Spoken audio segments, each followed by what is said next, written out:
We are still talking about momentum, but I want to start this video by reminding us of Newton's second law. Sum of the forces is equal to ma.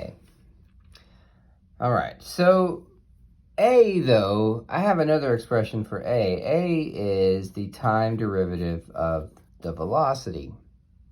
So if I rewrite Newton's second law, or at least the right-hand side of Newton's second law, with that substitution, I get m dv dt.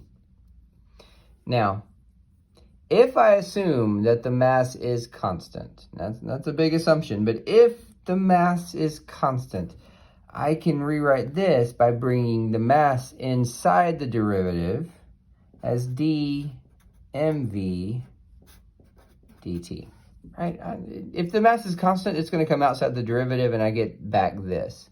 So it looks like if I have this expression and the mass is constant, I can bring it back out here and then get from here back to here. So it turns out actually that Newton's second law as we know it, this form, is valid for the case in which the mass is constant. We didn't know that till this point. We thought this was, we were good forever, right? Turns out this is a specific form of Newton's second law for which the mass is treated as a constant.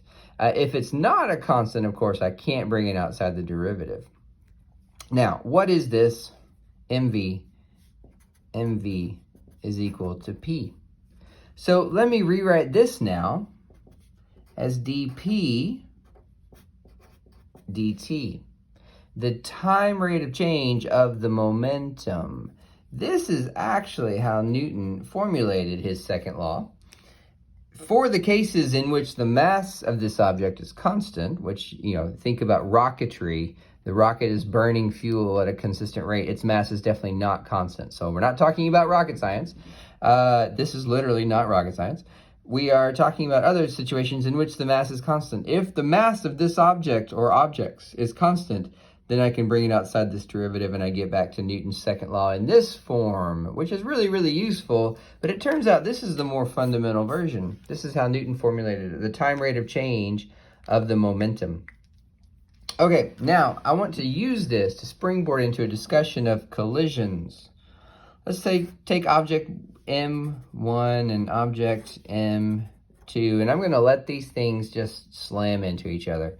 Maybe it's got a velocity looks like this. Maybe it has velocity looks like this. They don't have to look like that, right? As long as I can get these two things to the same spot at the same time, they're going to hit. Maybe V2 is going to the right, and V1 is a lot bigger to the right, and they're going to get rear-ended, right, as opposed to the head-on collision. It could be an oblique collision like you find in billiards. But at some point, I'm going to let these things collide. And let me say that I'm going to do it way out in the middle of space, and so I can ignore any gravity that's around. There's no electrical forces or anything. The only force that's going to act on these objects is the force that comes from the impact, right? So whatever, M2 is going to slam into M1 and exert a force on M1. M1's going to slam into M2 and exert a force on M2. So there is some, force exerted on this, some force exerted on this. But we know something about those forces because we know Newton's third law. Newton's third law says if M1 applies a force to M2, M2 applies that same force right back, that is equal in magnitude and opposite in direction. So we're really dealing with two forces that have the same magnitude but are oppositely directed. So if I'm saying that the net force acting on M1 is only the force from M2, like I'm away from gravity, whatever. If the only force acting on M1 is that from M2, then that has to be equal to the only force acting on M2 from M1, which is minus this. This is the net force acting on M1. This is the net force acting on M2. Newton's third law says that this has to be the same thing. Or Newton's third law says that this formula is valid. Now, what does that mean? Well, let me substitute from here. dP1 dt is equal to d minus dP2 dt. Fair enough? What that means is that dP P1 dt plus dP2 dt is equal to 0, right? This is really interesting. This actually means that the total change in momentum for both objects is the same. If that's the case, I can take the further step and write this P1 plus P2 dt is equal to 0. And I have it. What does this mean? It means whatever I'm taking the derivative of is a constant, right? Therefore, P1 plus P2 equals a constant. Now, it doesn't have to be P1 and P2. I could put however many objects in here I want to. It could be P1 through P341. But the logic is the same. What happens is the total momentum of the system is constant. We have arrived at the idea of conservation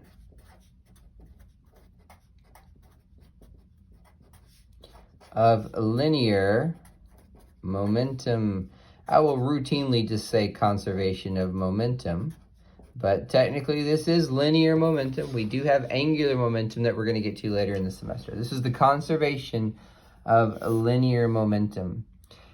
This simply states that linear momentum of a system is constant, barring external impulse.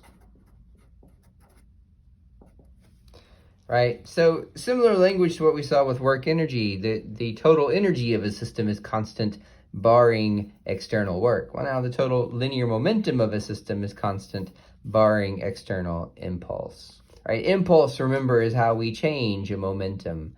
Just like work is how we change kinetic energy, at least for mechanical work. So this is a really, really, really important physics concept. I would say that probably the most important thing you learn in this course is the conservation of energy. I would say this is a close second. Conservation of linear momentum, and then conservation of angular momentum later in the semester. All three of those things, super important. So let's try to grab onto this. The linear momentum of a system is constant, barring external impulse. Reminder that momentum is a vector. Therefore, I'm going to conserve momentum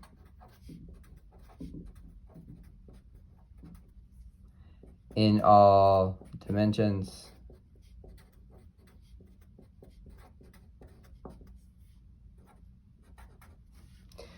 All right, so that's the introduction to conservation of linear momentum. We're going to see this play out when we talk about different types of collisions between objects.